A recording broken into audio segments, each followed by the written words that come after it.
হঠাৎ শুনে বাড়ির দরজার মধ্যে আওয়াজ, আল্লাহ করিম, আমারে কিছু ভিক্ষা দেও, আমি 3 দিনের না খাওয়া ক্ষুধার্ত। স্ত্রী ডাক দিয়া কয়, স্বামী আমার একটু রেস্টে পড়ে যাও, ভিক্ষুকের বিদায় দাও, লোকটা অসহায়। স্বামীর মাথা গরম, জীবনে কেউরে ভিক্ষা দেই না, সময় নাই, যখন তখন মনে চায় দরজায় দাঁড়াইছে, কত বড় বেয়াদব, গালাগালি শুরু করছে। স্ত্রী কয়, স্বামী তুমি যে বাড়ি লেখা দিবা তা না, হালকা পাতলা কিছু দিয়ে দিলেই তো হয়ে যায়, গালি দাও কেন?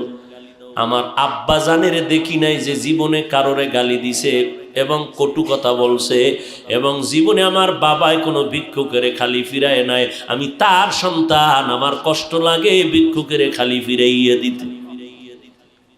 স্বামী বেচারা দুর্ব্যবহার করে, কয়, এই বিবি, মন চাইলে তুই যাইয়া দিয়া দে, আমার সামনে আর এই বিষয়ে কথা বলবি না। স্ত্রী বলে, আমি তো পর্দাওয়ালা ঘরের নারী, আমি তো বেগানার সামনে যেতে পারি না, জাহান্নামের ভয়। ও স্বামী তুমি যাও। স্বামী বেচারা এতটা রাগ হয়ে গেল, রাগ হইয়া দরজা খুইলা ভিক্ষুকের এমন ধমকার গালি, এত বড় বেয়াদব, লজ্জা শরম নাই রে বেহায়া, যখন তখন দরজায় দাঁড়াইছো, চোখের আড়াল হয়ে যাবি 1 সেকেন্ডে যেন আর দেখি না। মাওলার বড় মুসিবত চাপায় দিলে আমার আল্লাহ। কারণ অন্যায় করতে করতে সীমা লঙ্ঘন যখন করবে, গজব আসমান থেকে জমিনে নেমে আসবে মরার আগেই। আল্লাহর বান্দা যখন বকা দিয়া ভিক্ষুকের তাড়ায় দিল, তারাইয়া দরজাটারে জোরে বাড়ি মেরে আটকায় দিছে। ভিক্ষুকটা রাস্তা দিয়া যায় আর চোখের পানি ছেড়ে কান্না করে, আর আসমানের দিকে তাকায়, কয়, আসমানের মালিক, তুমি আমারে এমন গরিব বানাইছো যে মানুষের দ্বারে না গেলে আমার বাচ্চাদের মুখে খানা যায় না। সারাদিন ভিক্ষা করে ঘরের মধ্যে কিছু খানার আয়োজন করি, কিন্তু আল্লাহ, এই দুনিয়া মগো গরিবের কেউ নাই, তুমি এমন গরিব বানাইছো, তবে তোমার কাছে আজকে একটা কলিজায় মানাইতে পারি না, বিচার দিয়া গেলাম। ওই লোকটা টাকাওয়ালা আমারে ভিক্ষা দিবে না বললেই তো হইতো, আমারে এতগুলো গালি কেন দিল আমি সহ্য করতে পারি না, মইরা যাইতে মনে চায়। আর দুনিয়ায় কেউ আমগো জুলুমের বিচারও করবে না, মালিক তোমার হাতের দ্বারা বিচারটা চাই। গরিবের কান্না কবুল হয়ে গেছে, জাগাত কবুল। চোখের পানির বর্দ আমার মারাত্মক, চোখের পানির বর্দ বড় মারাত্মক। বড় বড় বড় বড়রা কেন এত বিপদে পড়ে, কোন গরিবের জানি কান্দাইছে। চোখের পানির বর্দোয়া জাগায় কবুল হয়ে যায়, আর সে আজিমে মাঝখানে পর্দা থাকে না, এবং কবুল হওয়া মাত্র গজব শুরু হয়ে যায়। আল্লাহর বান্দা কান্না করেছে, ঘরের মধ্যে তুমুল ঝগড়া শুরু হয়েছে। এইবার স্ত্রীকে ডাক দিয়া তর্কে তর্কে তর্কে তর্কে, স্বামী বেচারা গরম, ব্যবহারের কোনো আদব নাই, ধমক দিয়া কয়, আমার ঘর থেকে বের হয়ে যাও, আর আমার ঘরে থাকবি না, আমার ভাত তোর জন্য হারাম করে দিলাম, তালাক দিয়ে দিলাম। নিয়ামত আল্লাহ দিছে, লাথি মেরে সেই নিয়ামতের তাড়ায় দিছে। আমার আল্লাহর ওয়াদা, ওয়ালা ইন কাফারতুম ইন্না আযাবি লাশাদীদ, গাদ্দারি করবি কঠিন শাস্তির মুখে পড়তে হবে। কপাল থেকে নেককারিনী মহিলা তালাক দিয়ে দিল, কপাল খারাপ। অনেক মানুষ গ্রামে কয় সুখে থাকতে, বড় কঠিন। আল্লাহ শান্তি দেয়, মানুষ লাথি মাইরা তারায় দেয়, শান্তি লাগে না। আল্লাহর বান্দি চোখের পানি ছেড়ে কান্না শুরু করলেন, কারণ জাতের মাইয়া যারা, জাতের অজাতের না, জাতের যারা মাইয়া, এরা টাকার দিকে তাকায় না, সম্মান আর ইজ্জতের দিকে বড় নজর করে। আমি জাতের মেয়ে, জীবনে কলঙ্ক আসবে কেন? স্বামী খারাপ পাই ভালো পাই, জীবনে আমার স্বামী হবে একজন, আর কেউ না। কলঙ্কের বোঝা নিতে চাই না, কে তার কান্না থামাবে? বাধ্য হইয়া আল্লাহর বান্দি কান্না করে করে করে করে বাবার বাড়ি চলে গেল। ও বাবা, আমার কপাল খারাপ, আমার স্বামী আমারে বিদায় করে দিয়েছে। বিয়ার বর হতে আজ পর্যন্ত স্বামীর খেদমতে কোনো ত্রুটি করি নাই, কিন্তু এক গরিব ভিক্ষুকের সুপারিশ করতে গিয়ে আজ আমার তালাকের স্লোগান চলে আসলো। বাবাও বড় ভালো সন্তান, কন্যাকে সান্ত্বনা দিয়া কয় ধৈর্য ধারণ কর, কোরআন তেলাওয়াত কর, মালিকের ফয়সালার অপেক্ষায় থাক। দীর্ঘ 1 বছর আল্লাহর বান্দি ঘরের মধ্যে পর্দা রক্ষা করে, কোরআন তেলাওয়াত করে, আর মাওলার দরবারে যায় নামাজে কান্দে। আল্লাহ, চাইছিলাম স্বামীটারে আমি হেদায়েতের পথে নিব, পারলাম না, কপালে নাই। আল্লাহ, তুমি এমন একজন স্বামী যদি আমারে কপালে রাখো, যেই স্বামী দিনদার হবে, একটা দিনদার স্বামী মিলায় দাও। দীর্ঘ 1 বছর পরে বিয়া হয়ে গেল, একজন দিনদার স্বামী পাইল। যদিও টাকা নাই, বাড়ি নাই, গরিব, কিন্তু আমার মাওলার বড় আশে। স্ত্রীর ওজুর পানিটা আগাইয়া দেয় আল্লাহ, স্ত্রীর গোসলের পানি আগায় দেয়, বাথরুমটা নিজে ধুইয়া দেয়, খানার প্লেটে গিয়া খেদমত করে, রান্নাঘরে গিয়া খেদমত করে। আল্লাহ, আমার মায়ার নবীর কেমন আদর্শ! আম্মা জান আয়েশা বলে, পাক করতেছি, নবী আয়েশা খেদমত করে, তরকারি আগায় দেয়। নবী একদিন বাজার থেকে রান্নার মাল কিনা নিজে হাতে কইরা নিয়ে যায়। একজন সাহাবী দৌড়ে কয়, নবী আপনি তো রহমতুল্লিল আলামিন, আপনি কেন নিবেন? ডাক দিয়ে কয়, সাহাবী, দায়িত্ব আমার, আমাকে পালন করার সুযোগ দাও, আমার দায়িত্ব পালন করতে হবে, আমি রহমতের নবী। এরে নবীর উম্মত, স্বামী এখন নামাজের আগে স্ত্রী কয় নামাজ পড়বা, রান্না বাড়ি বন্ধ। একবেলার নামাজও জানো টাইমের থেকে উল্টা পাল্টা না হয়। নামাজ পড়বা, এরপরে রান্না হলে হলো, না হলে নাই। খাইয়া দাইয়া বড় শান্তিতে, মরিচ দিয়ে খাইয়াও বড় কলিজায় শান্তি। এবার আমার মাওলা কিছু আপন বান্দাদেরকেও মহাপরীক্ষায় ফালায়। এবার আল্লাহর পরীক্ষা শুরু হয়ে গেল। একদিনের ঘটনা, হঠাৎ দুপুরবেলা খানা খাইয়া স্বামী আর স্ত্রী রেস্টে যাবে, কথাবার্তা বলতেছে নির্জন ছোট ঘরের মধ্যে। আল্লাহর পরীক্ষা, দরজার সামনে আওয়াজ, একজন ভিক্ষুক ডাক দিছি, আমি ভিক্ষার জন্য আসছি, আমারে একটু ভিক্ষা দাও, আমি বড় ক্ষুধার্ত। আল্লাহর বান্দি চিন্তায় পড়ে গেল, সেই আগের পরীক্ষা না জানি শুরু হয়ে গেছে। আল্লাহর বান্দি এবার স্বামীকে বলবে দূরের কথা, স্বামী লাফ দিয়ে উইঠা কয়, বিবি, এমন একটা টাইমে ভিক্ষুক আমার দরজায় দাঁড়াইছে, খানার টাইম, ভিক্ষা দিব পরের কথা, দেখো কিছু খানা দেওয়া যায়নি। এই নিমক হারাম টাকাওয়ালারা গরিবের লাথি মারতে চিন্তাও করে না। অথচ মদিনার নবী বলেন, গরিবেরা ধনী লোকের 500 বছর আগে জান্নাতে চলে যাবে। আল্লাহর বান্দা বলে, বিবি দেখো। এবার স্বামী বেচারা দরজা খুলে দেখে ভিক্ষুক, বৃদ্ধ মানুষ, হাঁটতে বড় কষ্ট হয়। বলে, আসেন, খাইছেন নি? কয়, খাইনি। ঘরের দরজা খুইলা সামনে বসাইছেন একটা পাটির মধ্যে। ঘরে গেলেন, বিবি তাড়াতাড়ি কিছু দাও খানার জন্য। খানা দানা তেমন নাই, যা কিছু আছে দিয়া তরকারি দিয়ে খানা দিল।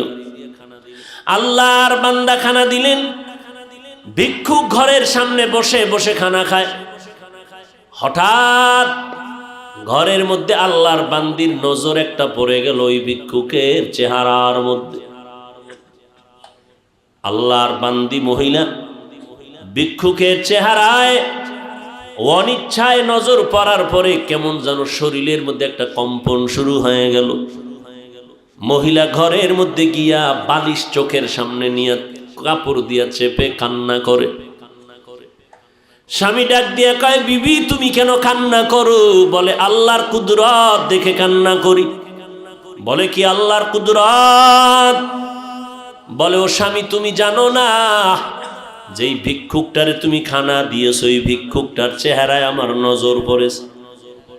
আমার মনে সন্দেহ জাগতেছে, যেই লোকটা সামনের দরজায় বসা ভিক্ষার থালা নিয়ে আসছে আমার কেনই যেন মনে হয় আমার আগের স্বামীর চেহারার মতো দেখা যায়। এবার স্বামী বেচারা চোখের পানি ছেড়ে কান্না করে, বিবি গোপন রাখতে চাইছিলাম, বলতে চাইছিলাম না, যেহেতু তুমি ধরেই ফেলেছো শুনে নাও, মাওলা কিন্তু সীমা লঙ্ঘন পছন্দ করেন না। তোমার মতো একটা নেককারিনী বিবি পাইয়া ওই স্বামী তোমার ঠিক আছে, তোমার মতো বিবি পাইয়া শুকর আদায় করে নাই, গাদ্দারি করেছে, জুলুম করেছে, আল্লাহ বেজার হয়েছে। বলো বিবি তোমার ওই স্বামীর সাথে দূরত্ব কেন হয়েছিল? বলে একটা ভিক্ষুকের ভিক্ষাকে কেন্দ্র করিয়া আমার স্বামী গালাগালি করেছে, ভিক্ষা দেয় না, আমার আল্লাহ বেজার, তালাক দিয়েছে। আল্লাহর বান্দা ডেকে বলে, স্বামী বিবি আমার মাওলা যে কেমন দয়াময় মালিক, আমার আল্লাহ কেমন দয়াময়, কেমন রহমান, আমার আল্লাহ বড় দয়াশীল, আমার আল্লাহর মতো দয়াময় কেউ নাই। ওই স্বামীর ঘরে তুমি যেদিন ছিলা, ভিক্ষুক গিয়া ভিক্ষা চাইছিল, তোমার স্বামী কি ব্যবহার করেছিল? বলে ও স্বামী আমার ওই পুরুষটা চূড়ান্ত গালাগালি করে ভিক্ষুকের কাঁদাইছে। এবার ডাক দিয়ে কয়, বিবি ওই দিন ভিক্ষুক ভিক্ষা চাইছিল, কিছু দিয়ে দিলেই তো হয়ে যেত, কিন্তু গাদ্দারি করার কারণে ভিক্ষুক এমন কান্না দিছে, আল্লাহ তাআলা ওই ভিক্ষুকের শুধু এখন ভিক্ষাই দেয় না, ভিক্ষা দেওয়ার আসল মালিকটা পর্যন্ত ভিক্ষুকের মাওলায় হাদিয়া দিছে। ওই দিনের ভিক্ষুক আর কেউ না, আমি স্বামী ছিলাম ওই দিনের ভিক্ষুক। আমি আমার মালিকের কাছে কান্না করার কারণে আজ আমারে আল্লাহ শুধু ভিক্ষাই দেয় নাই, আল্লাহ তাআলা ভিক্ষা দেওয়ার পুঁজি বড় মুক্তার দানা তোমাকে আল্লাহ আমারে হাদিয়া দিয়েছে। শুকরে নেমাত নেমাত আফজু কুনাত, কুফরে নেমাত আজকাফত বিরু কুনাত, হামদুলাকা শুকরে লাকায়া জুলমিনান, হাজিরিয়া নাজরি বরহালে মা। এর যুবক, বুড়া হওয়ার আগে যৌবনটারে বড় নেয়ামত মনে করিয়া কদর কর। বয়স হওয়ার আগেই তোর যৌবনটারে গুনাহ করিয়া নষ্ট করিস না রে বাবা। পায়ে হাত রেখে বলি, কয়দিন আর বাঁচবি? এই চিত্রাং নামের মহামারীতে যুবক মরিয়া গেল, গাছ পড়লো ঘরের উপরে, যুবকও মারা গেল, স্ত্রীও মারা গেল, কন্যাও মারা গেল। কয়দিন আর বাঁচবি রে যুবক? আজকে থেকে তওবা কর, আমার আল্লাহ শক্তি দিছে, শক্তিটারে দিনের কাজে লাগাও। আমি বলি না তুমি মাদ্রাসায় আসো, টুপি পরো, পাগড়ি পরো, আমগো মতো হুজুর হয়ে যাও, না, একবারও না। স্কুলে পড়ো আলহামদুলিল্লাহ, কলেজে পড়ো আলহামদুলিল্লাহ, চাকরি করো, ব্যবসা করো আলহামদুলিল্লাহ। তবে আমার মাওলার সাথে এতদিন যে গুনাহ করছো, আমার মাওলার থেকে দূরে সরছো, গাদ্দারি করছো, গুনাহ কইরা কইরা নেয়ামতের ঘুমটাকে নষ্ট করে, চেহারা নষ্ট করে ফেলছো। আজকে থেকে তওবা করে নেও, মা বাবার দোয়া নিয়ে চলবা, 5 বেলার নামাজ ছাড়বা না। তোমার মতো যুবক স্কুল কলেজে পড়ে, 5 বেলার নামাজি অভাব নাই, তুমি কেন পারবা না? তোমার মতো বান্দা কৃষি কাজ করে, নামাজ ছাড়ে না, ড্রাইভারি করে, নামাজ বাদ দেয় না, তুমি কেন পারো না রে বাবা? আল্লাহর ধরাটাকে তুমি স্বাভাবিক মনে করছো, আল্লাহর কোরআনটা কি মিথ্যা মনে করেছো? আমার আল্লাহর ধরা বড় কঠিন, আমার আল্লাহর কথা সত্য, সব কোরআনে বয়ান আছে। কি অন্যায় করলে কি শাস্তি হবে আল্লাহ সব বলে দিয়েছেন। আজকে তুমি বাহাদুরের মতো চলো না, যেদিন সাদা কাপড়ে ঢুকবা সব বাহাদুরি বন্ধ হয়ে যাবে। অন্ধকার কবরে গেলে ওই সময় বুঝবা অন্যায় করার কেমন স্বাদ। অতএব আল্লাহর কোরআন সত্য মনে করিয়া, নবীর কথা সত্য মনে করে, ওলামায়ে কেরামের কথা সত্য মনে করিয়া আল্লাহর কাছে তওবা করে নাও।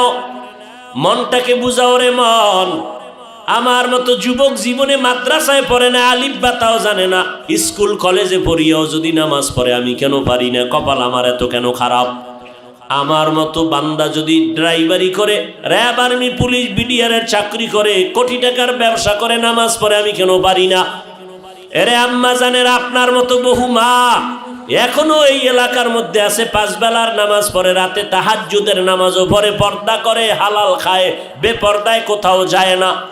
ও আম্মা জান, আজকে সময় আছে, তওবা করে নেন। বৃদ্ধ বাবাজিরা আল্লাহর কাছে তওবা করেন। কয়দিন আর বাঁচবেন?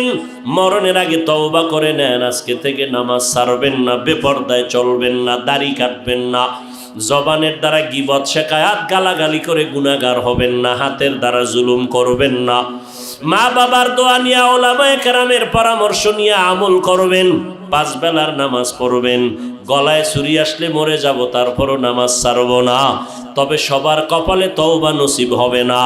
আমার নবীকে 13 বছর দেখলো, বয়ান শুনলো, তারপর আবু জাহাল কালেমা পড়ে নাই। এই জমিনে কিছু শক্ত অন্তরওয়ালা থাকবে, কোনো বয়ানে তাদের দিলটা নরম হবে না, তওবা করার ভাগ্য হবে না।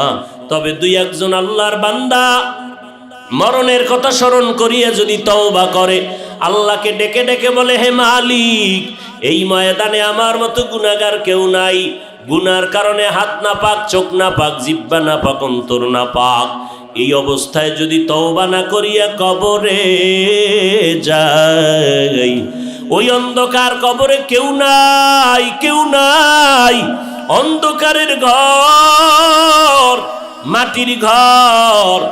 আল্লাহ পাকের দরবারে যদি জবাব দিতে না পারি, গ্রেফতারি পরোয়ানা শুরু হয়ে যাবে, ওই কবর জাহান্নামের আগুনে ভরে যাবে।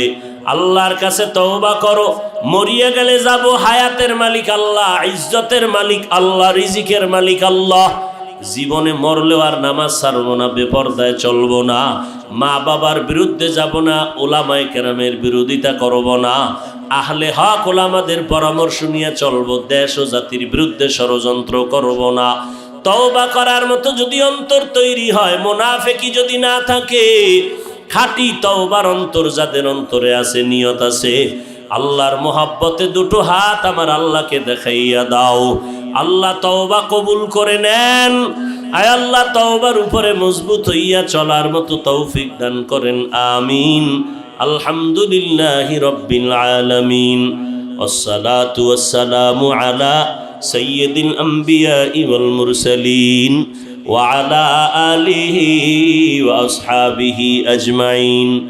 ইয়া আরহামার রাহিমিন, ইয়া আরহামার রাহিমিন, ইয়া আরহামার রাহিমিন। রব্বিরহামহুমা কামা রব্বায়ানি সগীরা। اللهم إنا نعوذ بك من البرص والجنون والجذام وسيء الأسقام। ও দয়ার মালিক, গুনাহের বোঝা নিয়ে আপনার দরওয়াজায় হাজির হয়েছি। দুনিয়ার বাড়িওয়ালাদের দরজা বন্ধ, আপনার রহমতের দরজা খোলা। ওলামায়ে কেরাম, মুরব্বী, হাজী সাহেব, কত ব্যবসায়ী, চাকরিজীবীরা হাত তুলেছেন। পর্দার আড়ালের কত মা বোনেরা, আমার যুবক ভাই, ছাত্র ভাইরা হাত তুলেছেন। মেহেরবানি করে আমাদের জিন্দেগীর সব গুনাহগুলো মাফ করে দেন আল্লাহ। আয় আল্লাহ, আজকের মাহফিল কবুল করে নেন, আয়োজনকারী সহযোগিতাকারীদের কবুল করে নেন আল্লাহ। আয় আল্লাহ, এলাকার ঘরে ঘরে শান্তি দান করেন আল্লাহ।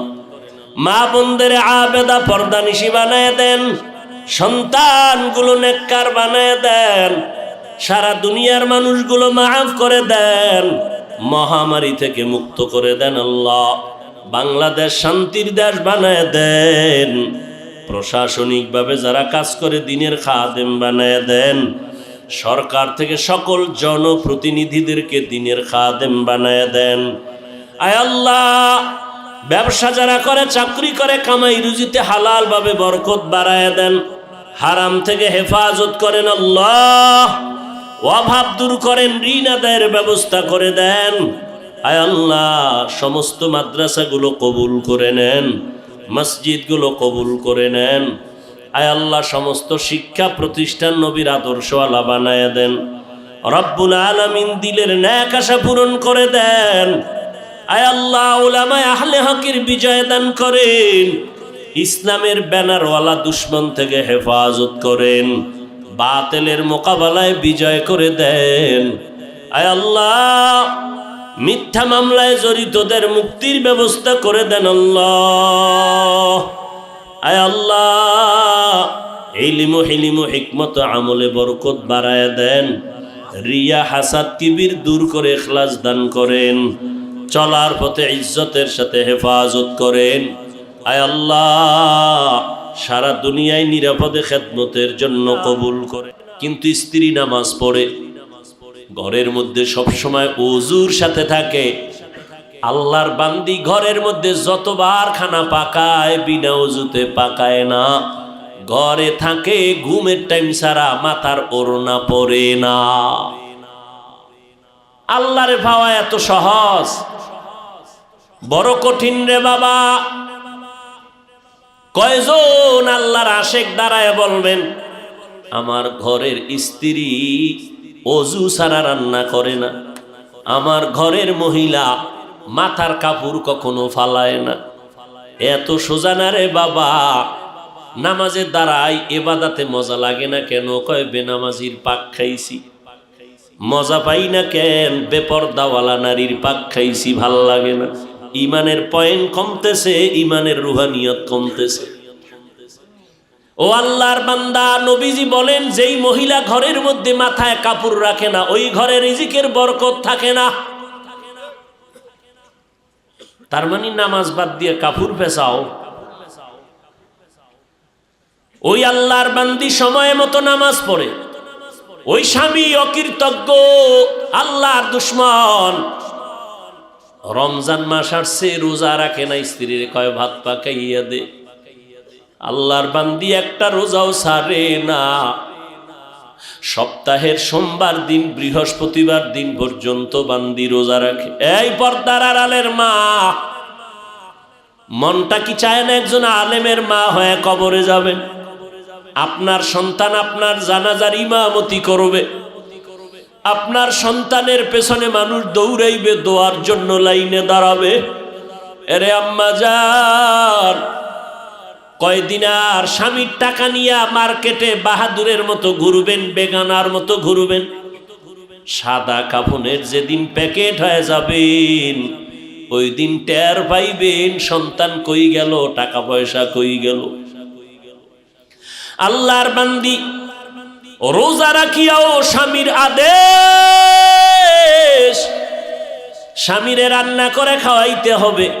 আল্লাহর বান্দি স্বামীরে রোজা রাইখা রান্না করে খাওয়ায়, কিন্তু বেয়াদবি করে না, মালিকের কাছে নামাজ পড়ে পড়ে দোয়া করে, আল্লাহ তুমি এমন একজন স্বামী দিছো আমারে, এক বেলার নামাজও পড়ে না, রোজাও রাখে না, কিন্তু স্বামীর পায়ের নিচে আল্লাহ পাক সেজদার হুকুম দিছে, যদি হালাল হইতো তো দেওয়া লাগবে। স্বামীর জন্য তুমি এত মর্যাদা দিলারে মালিক, আমি বেয়াদবি করি না, তুমি হেদায়েতের নূর স্বামীর সিনায় দাও। ও আল্লাহ, আমার স্বামীকে হেদায়েত দাও, আমার স্বামী যেন তোমার গোলাম হইয়া যায়। ঘরের থেকে বাইরে যায়, স্ত্রী দোয়া করে, ও আল্লাহ আমার স্বামীরে হেফাজত করো, আমার স্বামীর চাকরি ব্যবসায় তুমি বরকত দিয়া দাও। কয়জন ঘরের মা আছেন যে স্বামীর জন্য দোয়া করেন, মালের জন্য, ব্যবসার জন্য দোয়া করেন? মা উল্টার দিকে চলে, স্বামী কামাই করে, টাকা নিয়ে পার্কে পার্কে দৌড়ায়। আমার আম্মা জানেরা, স্বামীর ঘামের টাকা দিয়ে আম্মাজান গুনার কাজে টাকা খরচ করে। স্বামী তো বেচারা নিজে খাওয়ার জন্য কোনো স্বামী কষ্ট করে না, দিন রাত্র গাধার মতো স্বামী বেচারা রাস্তায় দৌড়ায়, রাত্র নাই দিন নাই ঘুম নাই, সব স্ত্রী পরিবার সন্তানের আরামের জন্য করে। কিন্তু আম্মাজানেরা মূল্য দেয় না। স্বামীরে কয় স্বামী আমার জন্য একটা জিনিস আনবানি, স্বামীর পকেটে একটা টাকাও নাই, তারপরও কয় আসবো নিয়ে আসবো। জানতে দেয় না যে আমার পকেটে টাকা নাই। বাজারে যাইয়া ঘুরে, আমার বন্ধু কই, আমি কিছু টাকা ধার নেওয়া লাগবে, কারণ আমার স্ত্রীর ওয়াদা দিয়েছি, স্ত্রীর মন রক্ষা করা লাগবে। ও আম্মাজান, তুমি জানো না স্বামী তোমার জন্য কি পরিমাণ ত্যাগ স্বীকার করলো, এত কষ্ট করে। আল্লাহর বান্দা বন্ধুর কাছে টেলিফোন করলো, 1000 টাকা দাও, টাকা নাই। এভাবে কয়েকজনের কাছে ঘুরে ঘুরে অল্প টাকা নিয়ে স্ত্রীর জিনিসটা নিয়ে আসছে, নিয়ে স্ত্রীর হাতে দিছে। স্ত্রী খুশি, স্বামী বেচারা টেনশন, আমি ধার করা টাকা কেমনে দিব। ওয়াদা দেওয়া আছে 5 দিন পরে দেওয়া লাগবে। ঠিক ওয়াদার দিন পাওনা দাঁড়ায় কয় বন্ধু টাকা দে। কয় ভাই একটা দিন সময় দাও, গালাগালি শুরু করছে। স্ত্রী শুনে কয় কি ব্যাপার, লোকটা গালি দেয় কেন? কয় টাকা ধার আনছি। কেন? কয় আমার একটা কাজে আনছিলাম। তো কয় না তোমার মন রক্ষা করার জন্য আনছিলাম। আরে আম্মা জান, ওই আল্লাহর বান্দি এত বড় নামাজি বান্দি, স্বামীর জন্য দোয়া করে আল্লাহ ব্যবসায় বরকত দাও, কিন্তু অকৃতজ্ঞ বেঈমান একটা নেককারিনী স্ত্রী পাইয়া শুকর আদায় করলো না, কপাল বড় খারাপ। মাওলায় দিছিলেন দয়া কইরা একটা ভালো মহিলা, কিন্তু ধইরা রাখতে পারে নাই নিমক হারামে। একদিনের একটা ঘটনা ঘইটেই গেল ঘরের মধ্যে, বলবো নি? বেশি কষ্ট হইতেছে আপনাদের? হায় হায়, হঠাৎ দুপুরবেলা খানা খাইয়া স্বামী বেচারা রেস্টে যাবে।